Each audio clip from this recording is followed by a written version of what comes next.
Thank you so much for having me. I'm going to remain seated. I have issues with my back. You'll learn that about me. Normally I would stand. It was a 3 to 5 minute speech.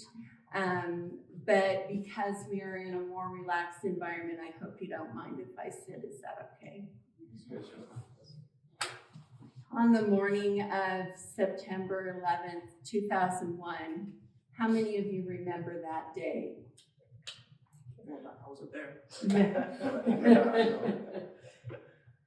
So events happen, days go on, years go on. It's 21 years since that day happened.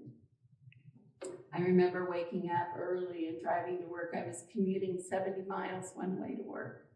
I had a long drive and listened to music. It was what soothed me as I prepared for my work day, and I was unaware and disconnected from what was happening in New York.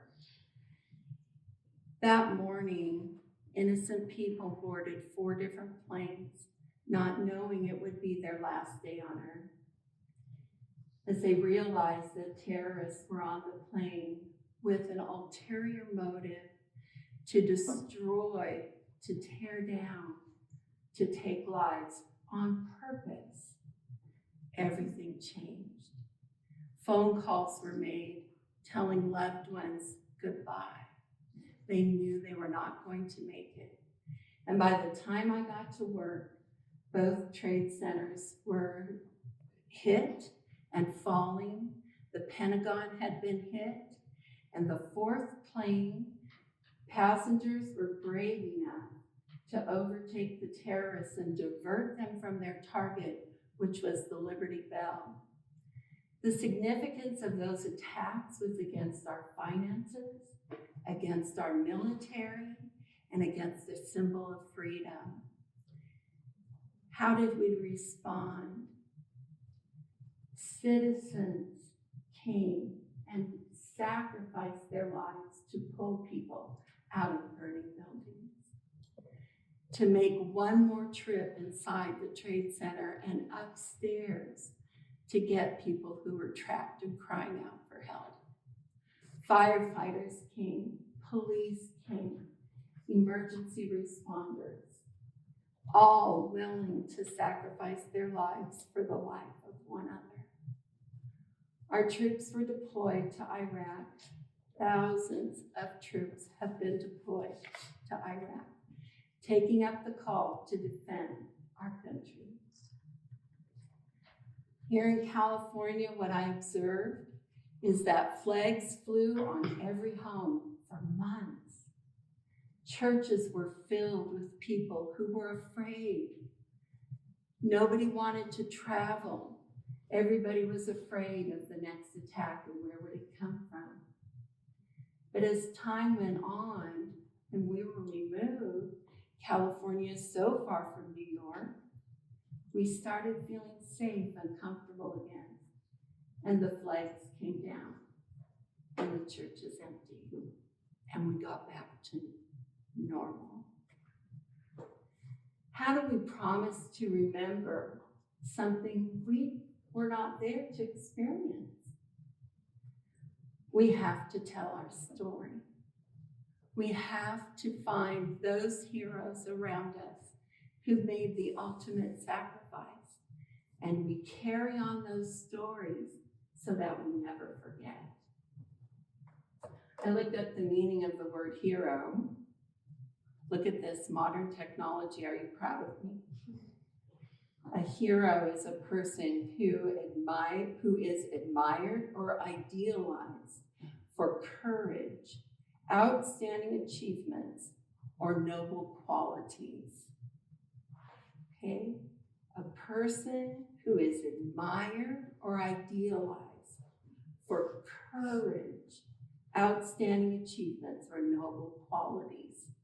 What does it take to be a hero? One of our graduates from Mountain View participated and heard the stories of 9/11, the promise that we would never forget. He graduated in 2006 and enlisted in the Army, was stationed in Fort Lewis, Washington, my home state. In 2008, he was called to Iraq.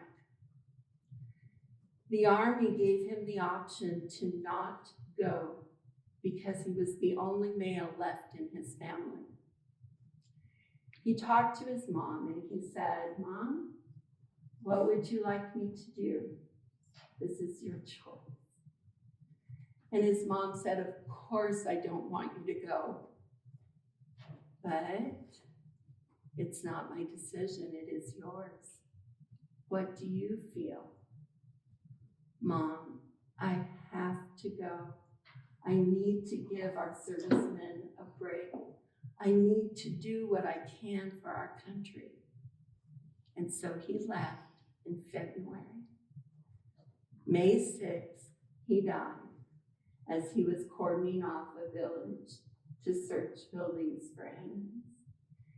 And his body was transported back to the United States, and the hearse drove by the high school with ROTC cadets at attention and students at attention to pay honor to this young man whose heart was stirred to serve his country because of stories he had heard and promises that we made that we would never forget. This young man's name is Aaron Ward.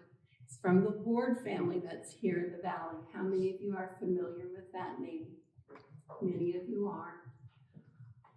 We must tell our stories so that we never forget. A hero that I will never forget is my father.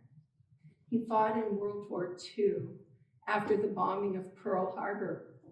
How many of you remember Pearl Harbor? None of us in this room. I hear laughter. This is great. Pearl Harbor happened 81 years ago. 21 years before I was born. How do I remember? Why don't I forget?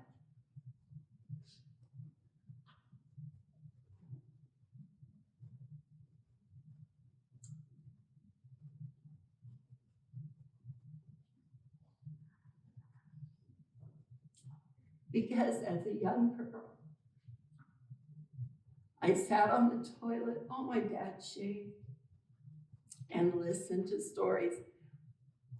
It didn't exactly come out as listening to stories because I was curious. My dad had 3 belly buttons and I only had 1. And I couldn't understand why I only had 1 and he had 3. Daddy,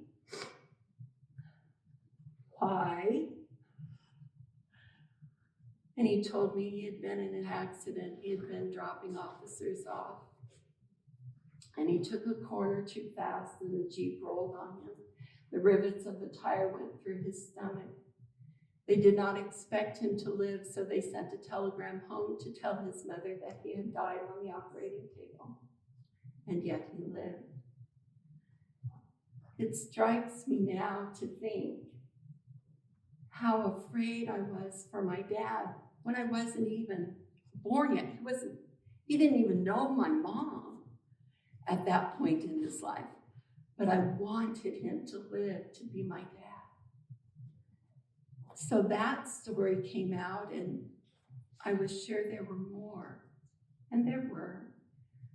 When he was stationed on the battleship USS California, he had been brushing his teeth. And when he left the sink, another sailor took his place, and that sailor was struck and killed by a shell. 7 other sailors were wounded. Where my dad had been moments before, another sailor lost his life. Oh, Daddy, did you ever feel like God had a plan for your life? Because you're alive and you're here to be my dad. He would just smile and say, "Yes, honey, God had a plan for my life." Another incident, my dad was stationed at again on the ship, and they moved him to another location. The sailor who took his place had his arm ripped off as the shell hit its target. We remember our stories because we pass them on. We don't forget. Pearl Harbor, 2,500 lives were lost that day alone. Millions of lives were lost in World War II. We cannot forget the sacrifices that were made for our freedom. How many of you have lost loved ones in the service? Some of you. What an honor.